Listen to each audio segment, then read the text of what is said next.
देखिए, एकादशी का व्रत बहुत प्रभावशाली है। एकादशी का व्रत नंद बाबा भी करते थे, भले ही वो भगवान के पिता थे। इसलिए एकादशी का व्रत सबको करना चाहिए। एकादशी का व्रत चाहे कोई शिव को मानता हो, विष्णु को मानता हो, दुर्गा को मानता हो, किसी को भी आप मानते हो, फिर भी एकादशी का व्रत आपको करना चाहिए। क्यों करना चाहिए? आप और कोई अगर व्रत नहीं करेंगे तो यदि आपको पुण्य नहीं लगेगा तो पाप भी नहीं लगेगा। लेकिन यदि आप एकादशी का व्रत नहीं करते हैं तो आपको पाप लगेगा ही लगेगा। एकादशी को अन्न का निषिद्ध है, अन्न बिल्कुल खाना ही नहीं चाहिए। अन्न, एकादशी को सारे पाप अन्न में विराजते हैं। और अन्न भी चलो मान लो कोई ऐसी दुविधा है, कोई असमर्थ है, बीमार है, तो ठीक है, उसे फिर कुछ मीठा भोजन, मीठी वस्तुएं खिलाओ, जैसे दूध रोटी खा ले, ऐसा कुछ विधान कर ले। उससे भी नहीं बनता तो ठीक है, भोजन भी कर ले, लेकिन चावल तो बहुत निषेध है एकादशी के व्रत में।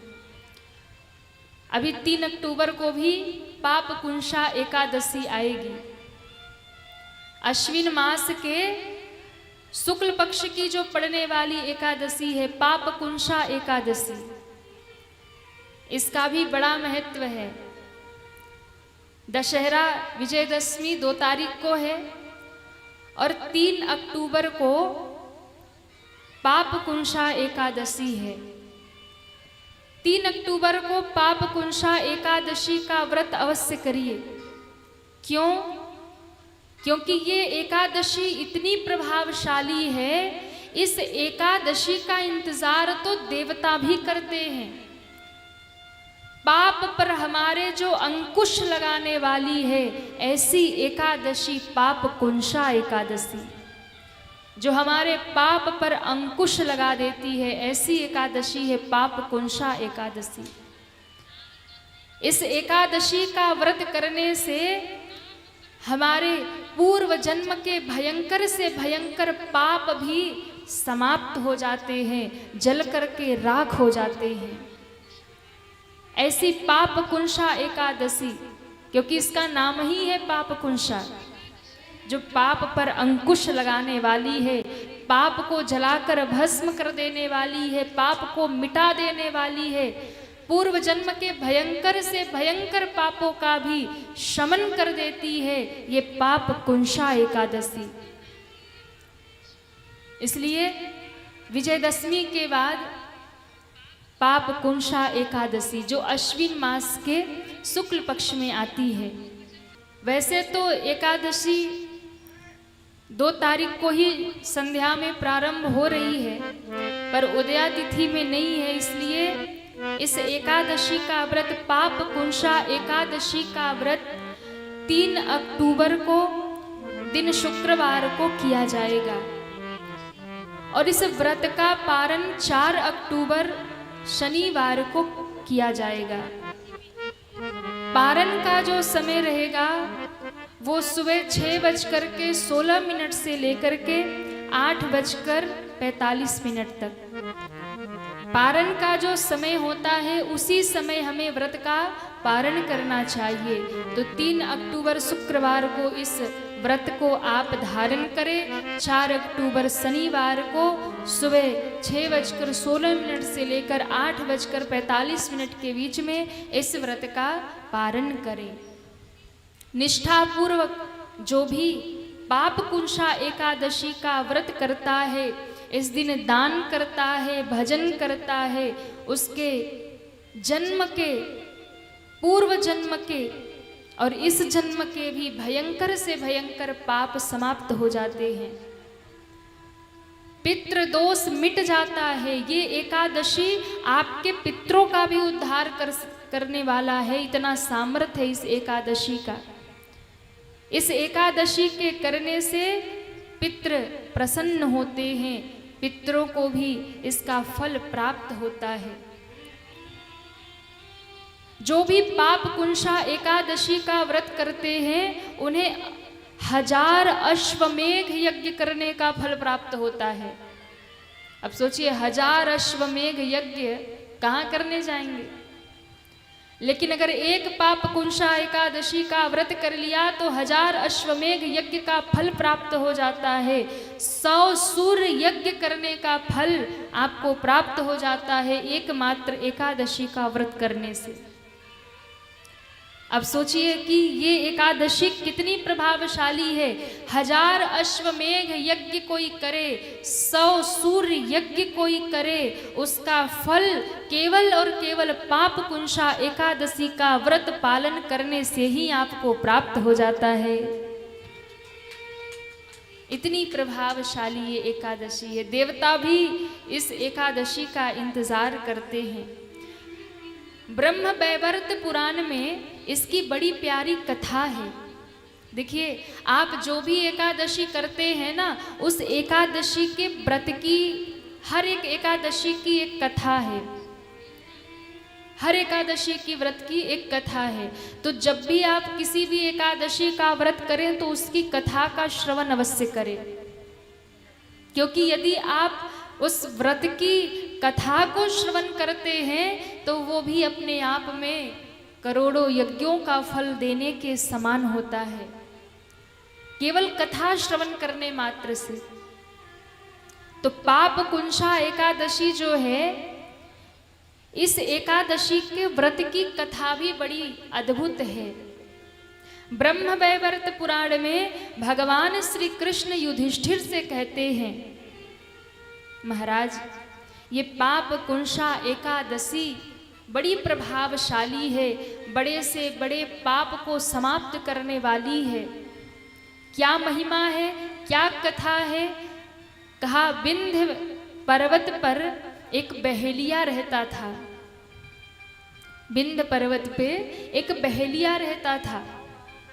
बड़ा ही क्रूर था और बड़ा ही पाप करने वाला था। उसका जीवन बड़ा पापमय था। पूरे जीवन उसने भयंकर से भयंकर पाप किया। ऐसा कोई पाप नहीं, अधर्म नहीं जो उसने नहीं किया हो। भयंकर से भयंकर उसने पाप किया। लेकिन जब उसका अंत समय आया, जब अंत समय आया तो अपने पापों से भयभीत होने लगा।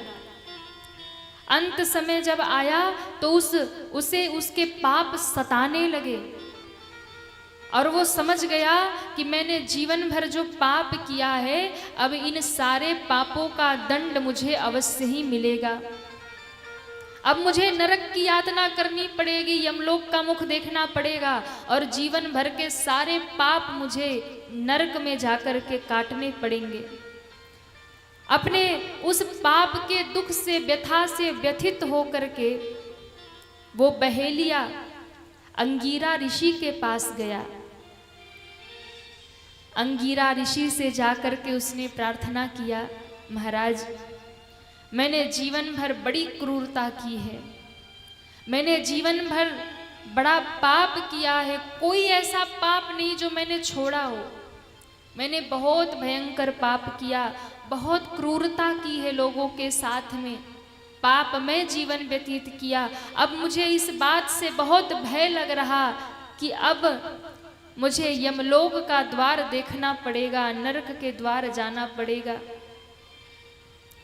लेकिन मुझे अब पश्चाताप हो रहा है, आप कोई उपाय हमें बताएं, आप कोई ऐसा व्रत अनुष्ठान हमें बताएं जिससे कि हमारे पाप समाप्त हो जाएं। तब अंगीरा ऋषि ने उस बहेलिये को अश्विन मास की शुक्ल पक्ष में इस आने वाली पाप कुंशा एकादशी के विषय में बताया। कहा कि यदि तुमने इतने पाप किए हैं पर अब तुम्हें यदि पश्चाताप हो रहा है तो तुम विधि पूर्वक पाप कुंशा एकादशी का व्रत धारण करो, भगवान नारायण का, भगवान पद्मनाभ का पूजन करो और उसके अनुष्ठान को करने से तुम पापों से मुक्त हो जाओगे। उसने अंगिरा ऋषि की बात मान करके पाप कुंशा एकादशी का व्रत किया। भगवान विष्णु की, भगवान नारायण की निष्ठा पूर्वक उसने आराधना की, पूजन किया, साधना किया और अपने मन को निर्मल किया, पवित्र किया। और पाप कुंशा एकादशी करने से ही सारे पापों से मुक्त होकर भगवान के धाम चला गया। ऐसी पाप कुंशा एकादशी की महिमा बताई। पाप कुंशा एकादशी का जब आप व्रत करें, इस व्रत के दिन, जिस दिन आप व्रत कर रहे उस दिन भगवान पद्मनाभ की पूजा करिए। भगवान पद्मनाभ कौन है? नारायण भगवान ही भगवान पद्मनाभ हैं। ये भगवान का जो स्वरूप है, देखो भगवान के भी तो अलग अलग स्वरूप है, चतुर्भुज स्वरूप है भगवान का, लेटे हुए है, अलग अलग रूप है ना। तो पद्मनाभ स्वरूप क्या है? भगवान शेष सैया पे शयन कर रहे हैं, लेटे हुए हैं और उनके नाभि से कमल और कमल से ब्रह्मा जी निकले हुए हैं। ऐसा चित्र आपने कभी देखा होगा। वही भगवान पद्मनाभ का स्वरूप है। तो इस समय भगवान चातुर्मास में है, भगवान विश्राम में है, भगवान सो रहे हैं। तो इस एकादशी में भगवान पद्मनाभ का पूजन करिए। भगवान जब शेष सैया पर शयन कर रहे हैं, उनके नाभि से कमल और कमल से ब्रह्मा जी प्रकट हैं, ऐसे भगवान पद्मनाभ का पूजन करिए। ये विशेष फलदायी है। भगवान को चंदन, गंगा जल और तुलसी दल समर्पित करिए। इससे भगवान अति प्रसन्न होते हैं। और जब भगवान नारायण की कृपा मिलती है तो फिर आपके पाप नष्ट होते हैं और लक्ष्मी की कृपा जीवन में प्राप्त होती है। तो भगवान पद्मनाभ का पूजन करें, गंगा जल से, तुलसी दल से उन्हें चंदन समर्पित करें, तुलसी की परिक्रमा करें, तुलसी का पूजन करें और तुलसी को संध्या के समय घी का दीपक अवश्य समर्पित करें। जिस दिन आप एकादशी का व्रत कर रहे हैं, ज्यादा से ज्यादा गुरु मंत्र का जप करें, भगवत नाम का जप करें। उस समय नियम का पालन करें। किसी को कड़वी बात मत कहिए, किसी से झगड़ा मत करिए, कलह मत करिए। मन को शांत रख करके भगवान का ध्यान करिए, ज़्यादा से ज़्यादा जप करिए, ज़्यादा से ज़्यादा सुमिरन करिए। जितना भी आप करेंगे आपके पाप दोष जीवन के समाप्त होंगे और नारायण की कृपा आपके ऊपर अवश्य ही बरसेगी। ऐसी एकादशी का भी बड़ा महत्व है, बड़ी महिमा बताई गई है। तो आज नंद बाबा ने कहा कि बेटा, सारे एकादशी का फल तो तू ही है कन्हैया। तू मेरे साथ है तो फिर मेरा कोई क्या बिगाड़ सकता है। ग्वाल वालों ने देखा, ग्वाल वालों ने कहा भैया हो ना हो, अपनों कन्हैया पक्को भगवान है। कन्हैया को पकड़ के सारे ग्वाल वाल पीछे ले गए और कहते सही सही बता, तू भगवान है क्या? भगवान ने कहा कि मैं भगवान हूं नहीं हूं ये जान के क्या करोगे? नहीं नहीं भैया, अगर तू भगवान है तो हमें बता दे। भगवान ने कहा अच्छा चलो मान लो मैं भगवान हूं, तो तुम क्या करोगे? बोले अगर तू भगवान है ना तो तू भगवान बना रहे, हमें तुझसे कोई समस्या नहीं है। पर इतनी बात है कि अगर तू भगवान है तो एक बार अपने बैकुंठ का दर्शन करवा दे। भगवान ने कहा अच्छा बैकुंठ देखना है। भगवान ने कहा सब नेत्र बंद करो, जल में डुबकी लगाओ।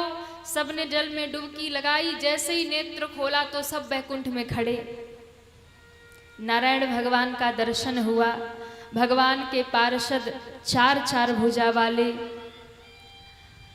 अब कहते हैं बैकुंठ का दर्शन किया, लेकिन ग्वाल बालों को तो कन्हैया की याद आ रही है, क्योंकि नारायण भगवान तो शेष सैया पे सो रहे हैं। सुंदर आसन पर विराजमान है, ध्यान में है। ब्रह्मा जी खड़े हैं, शंकर जी खड़े, देवता खड़े, सब स्तुति गा रहे। भगवान किसी से बोले नहीं, किसी को देखे नहीं।